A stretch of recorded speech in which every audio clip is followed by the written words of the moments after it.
مش متوقعة، ما تحاولش، لا، كل الناس تبقى عارف ممكن يقولوا ايه الا هي، وكل اللي في مهنتها عندهم شكل حياة معين الا هي برضو. بس ليه الاختلاف ده كله يا ست الكل؟ وليه ما نقدرش نقول ليها تلت التلاتة كام مهما حصل؟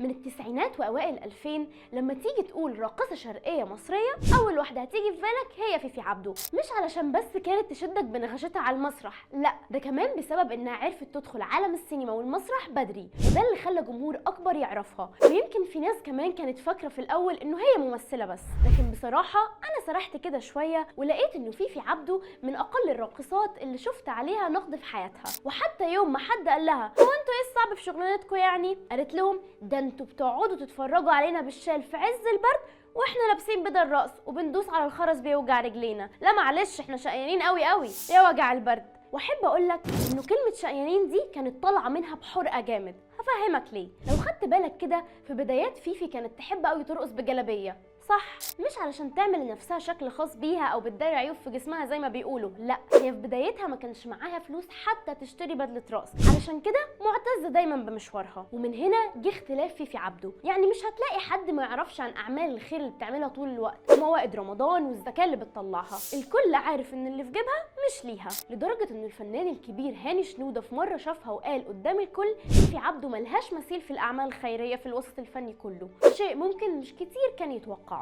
ويمكن الخير ده كان السبب في الجدل اللي عملته بعد ما خدت جايزه الام المثاليه. محدش كان فاهم ليه راقصه شرقيه تاخد الجايزه دي، ومش علشان مهنتها، لا، هم معترضين لانهم مش فاهمين ايه سبب التكريم من الاساس. وبعد فتره عرفوا ان الفنانه تحيه كاريوكا قبل ما تتوفى كانت متبنيه بنت وبتربيها، ولما الفنانه حست ان هي قربت تتوفى كلمت فيفي عبده اللي كانت قريبه منها وقالت لها عايزه اطلب منك طلب، ممكن لو جرالي حاجه تربيها انت؟ فيفي عبده ما كذبتش خبر، وفعلا بعد وفاتها خدتها وربتها مع بناتها الاثنين، ومن ساعتها وهي بتقول انا عندي 3 بنات مش 2، ومحدش يقدر يفرق انهي واحده فيهم بنتها وانهي لا.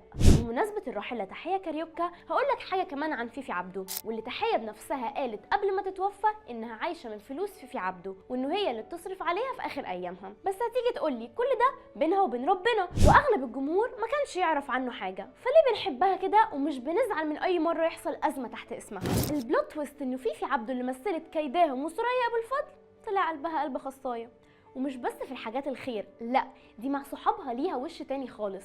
ده ظهر مع سمية الخشاب وقت ما كانوا بيصوروا مع بعض كيد النساء، وفجأة سمية لقت فيفي دخلت عليها دخلة من بتوع قومي يا بت شوفي شغلك وفوقي لنفسك، بس بطريقة فيفي عبده اللي في الحياة الواقعية، وقالت لها انت لازم تتجوزي وتخلفي ويكون ليكي سند في الدنيا، التمثيل قاعد مش هيطير، لازم تعملي عيلة. وبقت طول الوقت تتابعها وتحمسها ان هي تدخل عش الزوجية. وبغض النظر عن تداعيات النصيحة دي، بس سمية وصفت قد ايه حست ساعتها انه فيفي ست جدعه وبتحب الخير لكل اللي حواليها. ورغم انه في نقاد كتير بيشوفوا انه فيفي عبده بتعمل حركات مش سنها زي ما بيقولوا في فيديوهاتها اللي بتنزل وهي بترقص، بس حتى دي هي دفعت بيها عن نفسها بشكل يقنعك بجد. وقالت في تصريحات ان السوشيال ميديا وكل اللي بتعمله ده تعويض عن الحياه اللي هي ما عاشتهاش، وانها كانت بتعوضها لنفسها لانه في السن اللي كانت المفروض تتبسط فيه كانت بتشتغل علشان توفر فلوس. علشان كده بتقول انه هي ما كانتش غلطانه لما عملت ده وقتها، وبقت ماشيه دلوقتي بمبدا انه كفايه قوي عليها تقعد مع احفادها ما تشتغلش تاني، هي كده حلوه عليها. بس بيني وبينك احنا ما نقدرش نستغنى عن خفه دم فوفا اللي حتى في عز المصايب هتطلع لك بإفيه يعيش سنين وسنين.